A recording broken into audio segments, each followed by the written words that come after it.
Hello दोस्तों, नमस्कार। कैसे हैं आप सभी? आई होप अच्छे होंगे। मैं देशराज आप सभी का स्वागत करता हूं देशराज पीसीएम एजुकेशन चैनल पर। जैसा कि आप जानते हैं, हम लोग पढ़ रहे थे क्लास 12 की केमिस्ट्री, पहला चैप्टर सोल्यूशन। उसमें भी 2 पार्ट हम इसमें के डाल चुके हैं इस चैप्टर की। आज ये तीसरा पार्ट है, इसमें हम लोग न्यूमेरिकल को कवर कर रहे हैं।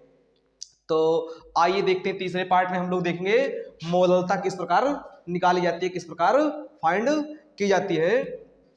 तो देखिए पहला क्वेश्चन कह रहा 5.85 ग्राम NaCl को 500 ग्राम जल में घोल दिया गया तो विलयन की मोललता क्या होगी।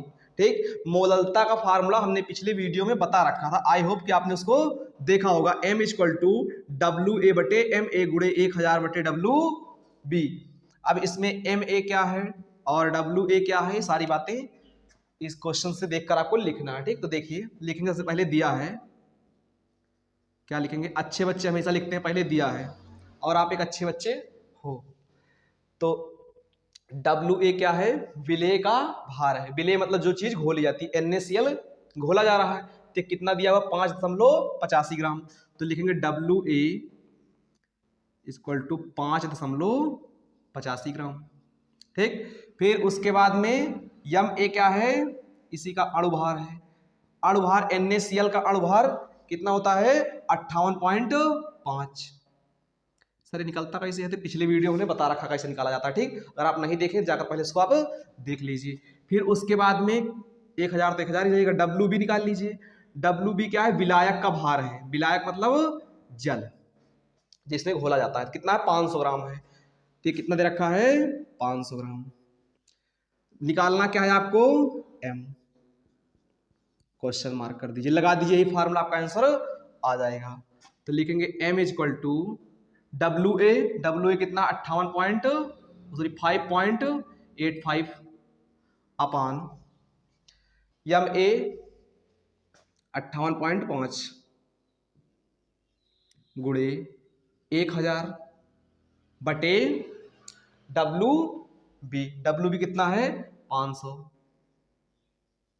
अब देखिए, तो थोड़ा दशमलव हटाना सीखिए। यहाँ 2 अंकों के बाद दशमलव, नीचे एक ही अंक के बाद है, तो आप नीचे एक 0 बढ़ा दीजिए। देखिए ऊपर भी 2 अंकों के बाद हो गया, नीचे भी 2 अंकों के बाद हो गया। जब दशमलव बराबर हो जाता है तो फिर इसे हम हटा देते, कोई दिक्कत नहीं। देखिए हमने इसको हटा दिया। अब देखिए 585 से 585 कट जाएगा। ठीक, बचेगा क्या? 1/10 गुणे 500 दूनी 1000। ऊपर कितना जाएगा? 2। काटेंगे 2 1 कम 2 2 पंचे 10। 1/5। 1/5 को जब आप भाग करोगे तो क्या आएगा? 0.2। 0.2 आ रहा होगा।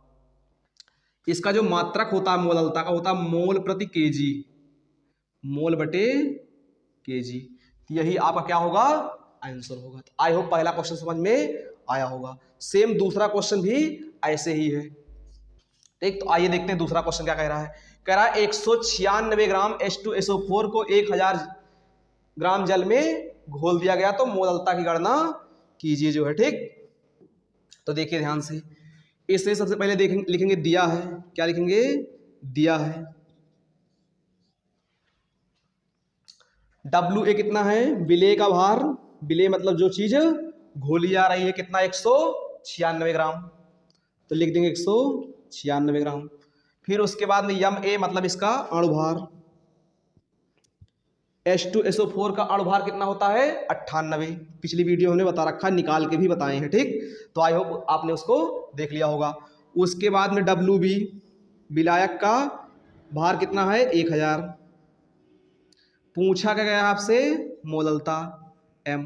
तो लगा दीजिए M बराबर सूत्र, ये सूत्र यहाँ पर लिखा हुआ है।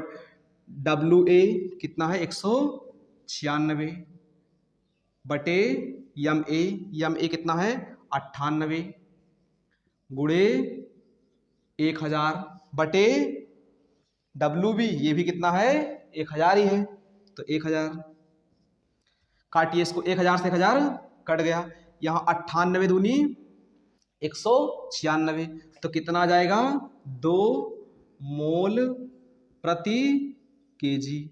तो आई होप आपको जो है मोललता वाले क्वेश्चन समझ में आ गए होंगे। इसी प्रकार पेपर में आते हैं, तो आप इसको अच्छे से देख लीजिए, स्क्रीनशॉट ले लीजिए, समझ लीजिए। जहां ना समझ में आप बताइए। फिर हम अगले क्वेश्चन, तो आइए देखते हैं अगला क्वेश्चन। अगला क्वेश्चन मोललता से नहीं मोलरता से है जो है, तो समझिए जो है कि मोललता और मोलरता में अंतर भी क्या होता है। देखिए अगला क्वेश्चन है 8वां, 180 ग्राम ग्लूकोज, ग्लूकोज का सूत्र होता है C6H12O6 को 500 मिलीलीटर बिलियन में पाया गया, बिलियन की मोलरता ज्ञात कीजिए। पिछले क्वेश्चन में मोललता था, आपकी बार मोलरता है, ध्यान समझिएगा, दोनों फार्मूले भी अलग हैं।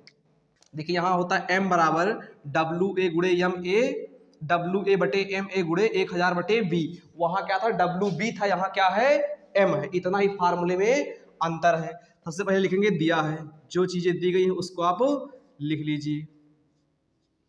देखिए ध्यान से, 180 ग्राम ग्लूकोज, ग्लूकोज ही घोला जा रहा है तो WA तो यही होगा, तो लिखेंगे WA इक्वल टू 180 ग्राम। ठीक, उसके बाद में MA मतलब ग्लूकोज का अणुभार, ग्लूकोज का अणुभार आपको हम निकाल के ही दिखा देते हैं। ठीक, ध्यान से देखिए, एक कार्बन कितना होता है 12, कितने कार्बन है 6 से करा दीजिए मल्टीप्लाई, प्लस एक हाइड्रोजन का एक होता है, कितने हाइड्रोजन है 12 से गुणा करा दीजिए। इधर देखिए एक ऑक्सीजन कितना होता है अणुभार 16, कितने हैं 6 से करा दीजिए गुणा, 12 छंग 72 प्लस 12 एकम 12, 16 छंग 96, जोड़ लीजिए भाई सबको जो है, 6 2 8 8 2 10 के 16 से लगा 1 10 1 11 11 7 18, 180 आया। इसका अणुभार कितना आ गया 180। आप याद रखें कहीं भी ग्लूकोज का अणुभार आएगा तो आप निकालने नहीं बैठेंगे, वरना पेपर में आप टाइम वेस्ट करते हैं। बस कुछ चीज़ों का आप डायरेक्ट याद रखिए, यहाँ हम निकाल के आपको दिखा दिए जो है। ठीक, MA निकाल आया। उसके बाद वॉल्यूम कितना दे रखा है, आयतन 500 ml दे रखा है, 500 लिख लीजिए। ठीक, अब आप निकाल लीजिए जो पूछा है, क्या पूछा गया है मोललता पूछा है, हमें लगता है सारी चीजें आप निकाल चुके हो, बस सिर्फ अब निकालना है। देखिए आइए निकालते हैं। इधर लिखेंगे M इक्वल टू WA कितना है 180 बटे MA कितना आया है 180 गुणे 1000 बटे ये कितना है 500, काट दीजिए 180 से 180 कट गया, और ये 500 दूनी 1000, तो M की वैल्यू क्या आ जाएगी 2, मोललता कितनी आ गई 2। यही आपका क्या होगा आंसर होगा। तो आई होप क्वेश्चन आपको समझ में आया होगा। अगर वीडियो पसंद आ रही तो आप वीडियो को लाइक शेयर सब्सक्राइब सब कुछ करें।